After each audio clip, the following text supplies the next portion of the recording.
আসসালামু আলাইকুম। আমার কোর্সে আপনাদের সবাইকে স্বাগতম। বুটস্ট্র্যাপ বাংলা টিউটোরিয়ালে আজকে আমরা শিখব বুটস্ট্র্যাপের টেবিল নিয়ে। হ্যাঁ? মূলত টেবিল নিয়ে কি শিখব? টেবিল নিয়ে তো আমরা অলরেডি কি জানি বলে আপনার HTML এর ক্লাসে আমরা আলোচনা করেছি যে টেবিল কিভাবে তৈরি করতে হয়, তাই না? বাট আমরা বুটস্ট্র্যাপে কি দেখব যে বুটস্ট্র্যাপ আমাদের এই টেবিলগুলোর জন্য কি ক্লাস দিয়েছে। আমাদের টেবিলের জন্য HTML টেবিলের জন্য বুটস্ট্র্যাপ কি ক্লাস দিয়েছে সেগুলো আমরা আলোচনা করব। তো চলুন আমরা যাই। আমরা কি করব? আমরা একটা ফোল্ডার অলরেডি করেছি। আমরা আগে মেইন কন্টেন্টটা নেই, আগের ক্লাসের কোডগুলো আমরা কেটে দিই। ওকে, আচ্ছা।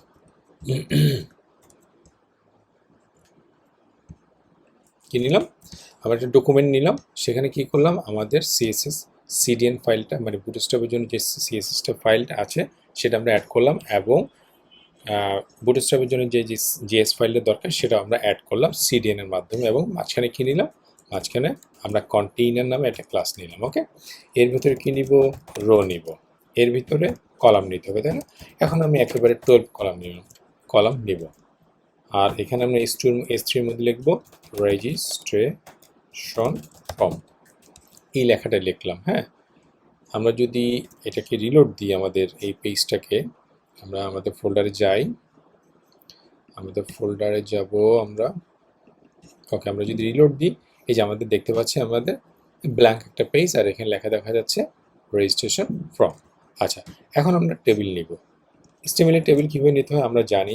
টেবিল টিআর টিডি, হ্যাঁ, টিডি না নিয়ে আমরা টিএইচ নিই, হ্যাঁ, কারণ টেবিল হেডিংটা নিব। টেবিল হেডিং কি নেওয়া যায়? সিরিয়াল, তারপরে আরেকটা নিই টিএইচ। কি নেওয়া যায় বলেন তো? স্টুডেন্ট নেম, তারপর আমরা নিব স্টুডেন্ট ইমেইল, এবং সবশেষ একটা কি নিব? সবশেষ, এবং কি নেওয়া যায় বলেন তো? আমরা নিব রোল নাম্বার। ওকে, এটা হচ্ছে আমাদের হেডিং প্রথম রোতে। সেকেন্ড রোতে আমরা টিডি নিব, সিরিয়াল 1। নেক্সট রোতে নাম হচ্ছে অ্যালেক্স, স্টুডেন্ট ইমেল অ্যাড্রেস হচ্ছে কি alex@gmail.com, এবং রোল নাম্বার কত? টিডি 112 ওকে, ঠিক তেমনি আমি পরের রোটা কপি করলাম। ওকে, কপি করলাম, তারপরে এখানে 2 দিলাম, এখানে দিলাম মজুম, এখানে দিলাম মজুম, জাস্ট চেঞ্জ করে দিচ্ছি। হ্যাঁ, জাস্ট চেঞ্জ করে দিচ্ছি। এখানে দিব 3, এখানে দিব করিম, এখানে দিব করিম, চেঞ্জ করে দিচ্ছি 4, এখানে দিব ওর পিতা, এখানে কি দিব? ওর পিতা, পিতা। ওকে, আমরা এটাকে বড় করে হাতে লিখে দিচ্ছি, বড় লেটারে। আচ্ছা, তাহলে আউটপুট দেখতে পাবো এরকম, তাই না? নর্মাল, উইদাউট এনি বুটস্ট্র্যাপ ক্লাসে আমাদের স্টেবল টেবিলটা দেখা যাবে এরকম। এখন হবে আমাদের ম্যাজিক। বুটস্ট্র্যাপ আমাদের এই টেবিলগুলোর জন্য কতগুলো ক্লাস দেয়, খুব উপকার। যেমন খুব কাজের ক্লাসগুলা, যেমন আমরা টেবিল ট্যাগের ভিতরে যদি টেবিল নামে একটা ক্লাস নিই, টেবিলের চেহারাটাই চেঞ্জ হয়ে যাবে। রিলোড দেন, এ দেখেন ফুল টেবিলটা চেঞ্জ হয়ে গেছে। মজার না? দেখতেও সুন্দর লাগতেছে, তাই না? ফুল টেবিলটা চেঞ্জ হয়ে যাচ্ছে। এছাড়া আমরা আরও ক্লাস নিতে পারি, যেমন টেবিল স্ট্রাইপ। টেবিল স্ট্রাইপ কী করে? টেবিল স্ট্রাইপ করে আপনার, যেমন আমি দেখাই কি করে। টেবিল স্ট্রাইপ, আমরা যদি রিলোড দিই, এ দেখেন টেবিল স্ট্রাইপ কী করে? আমাদের অড মানে বেজোড় রোগুলাকে ব্যাকগ্রাউন্ড কালার সেট করে দেয়। বেজোর যে রোগুলো আছে সেই রোগুলার ব্যাকগ্রাউন্ড কালার সেট করে দেখে এই টেবিল স্ট্রাইপ, এই ক্লাসটা, বুঝতে পারছেন? এই ক্লাসটা। এছাড়া আমরা যদি এই টেবিলের বর্ডার দিতে চাই, আমরা লিখব টেবিল বর্ডার, তাই না? ERD, রিলোড দেন, এই দেখেন টেবিলের বর্ডার হয়ে গেছে। আমি জুম করি, এই যে বর্ডার হয়ে গেছে। আপনাদের কিছু করা লাগছে না? আমাদের কিছু করা লাগে না, আমরা জাস্ট কী করলাম? বুটস্ট্র্যাপের ক্লাসগুলোকে কল করলাম, দ্যাটস ইট। আর বাকি সব বুটস্ট্র্যাপ নিজেই করে নেবে। আচ্ছা, এখন আরেকটা ক্লাস আছে, সেটা হচ্ছে টেবিল হোভার। টেবিল হোভার আমরা যদি রিলোড দিই, দেখেন হোভার করলে কি হয়? টেবিল হোভার ক্লাসটা নিলে এই হোভারের ইফেক্টটা আসবে, এই যে হোভারের ইফেক্টটা, টেবিল হোভার ক্লাসটা নিলে এই হোভারের ইফেক্টটা আসবে। ক্লিয়ার? আপনি যদি এই টেবিলটাকে একটু ডার্ক মোডে নিতে চান, মানে একটু কালো নিতে চান, টেবিল ডার্ক নামে একটা ক্লাস আছে, সেটা যদি অ্যাপ্লাই করেন, এই যে টেবিল ডার্ক হয়ে গেছে।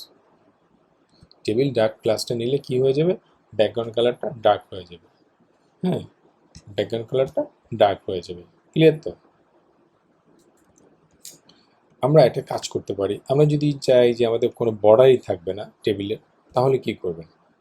তাহলে এই যে টেবিল স্ট্রাইপ না, এই টেবিল বর্ডার না, এই বর্ডারটা না দিয়ে আমরা কি বলতে পারি, বর্ডার লেস, এই লেস। এখন যদি আমরা রিলোড দিই, এই যে বর্ডার চলে গেছে, কিন্তু বোঝা যাচ্ছে না, তাই না?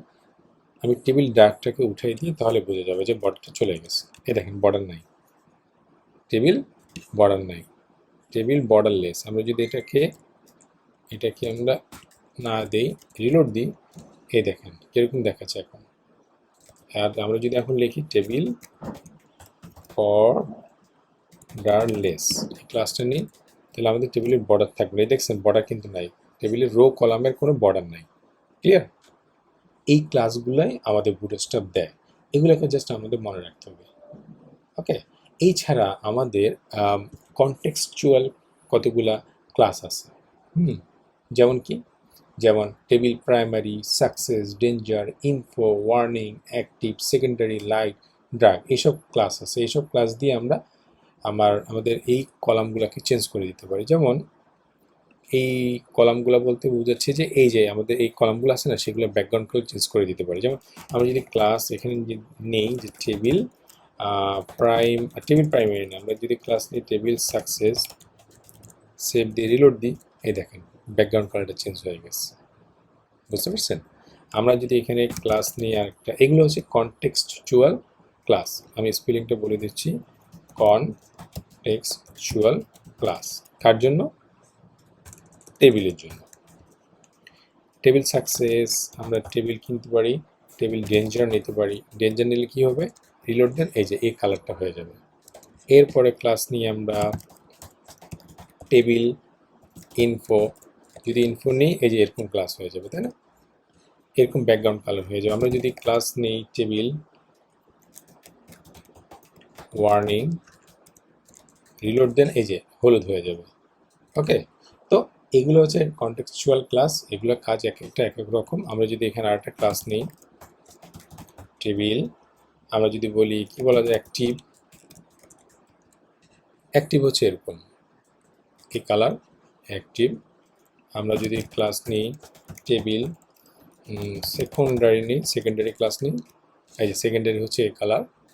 আমরা যদি আরও নেই, যেমন ধরুন ক্লাস, আমরা যদি নিই টেবিল LIGST লাইট, এই যে লাইট হলে এরকম হয়ে যাবে, লাইট কালার। ফাইনাল আরেকটা আছে, সেটা হচ্ছে টেবিল ডার্ক। আমি যদি এটা নিই, এই যে ডার্ক হয়ে যাবে। বুঝতে পারছেন? মজার না? এই ক্লাসগুলো আপনারা কি করবেন, মনে রাখবেন, এই ক্লাসগুলো জানবেন যে কোন ক্লাসে কী কাজ।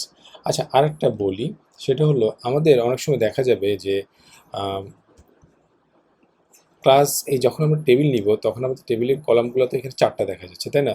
এমন অনেক সময় হতে পারে যে 4টা কলাম না, এখানে কলাম হয়ে গেছে 10টা। আর 10টা যখন হয়ে যাবে, তখন আপনি রেসপন্সিভ মোডে যখন যাবেন, মানে রেসপন্সিভ মোড বলতে কি, বিভিন্ন ছোট ডিভাইসে যাবেন, তখন কিন্তু আপনার কলামটা, মানে টেবিলটা দেখা যাবে না, টেবিলটা কেটে যাবে আর কি, টেবিলটা দেখা যাবে না। আমি যদি দেখাই, ফর এক্সাম্পল, আমরা কি করব, জাস্ট এখানে এই 4টা কলামকে কপি করলাম এখানে, আর এই কলামগুলোকেও কপি করলাম, জাস্ট ওই দেখানোর জন্য আর কি, কপি করলাম,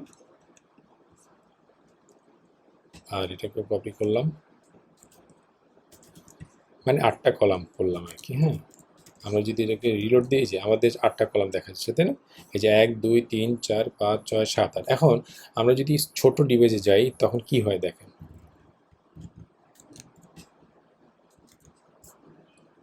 আচ্ছা, আমাদের কি ভিউ পোর্ট দেওয়া হয়নি? দেওয়া হয়েছে তো,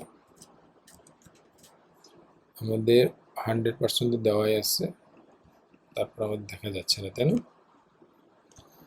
আমাদের কি কোথাও ভুল আছে?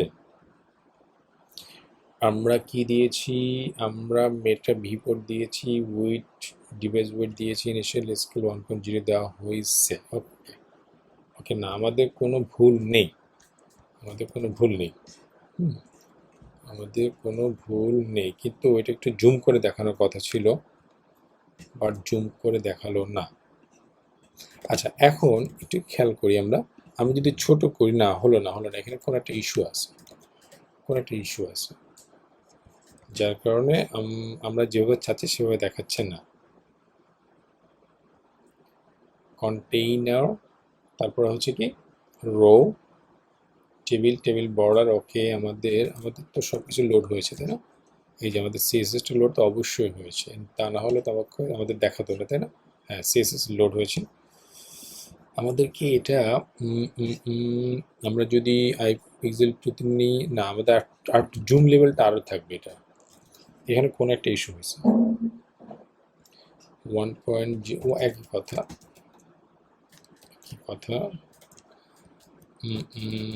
কি হতে পারে বলেন তো? কোন একটা ইস্যু তো অবশ্যই হয়েছে।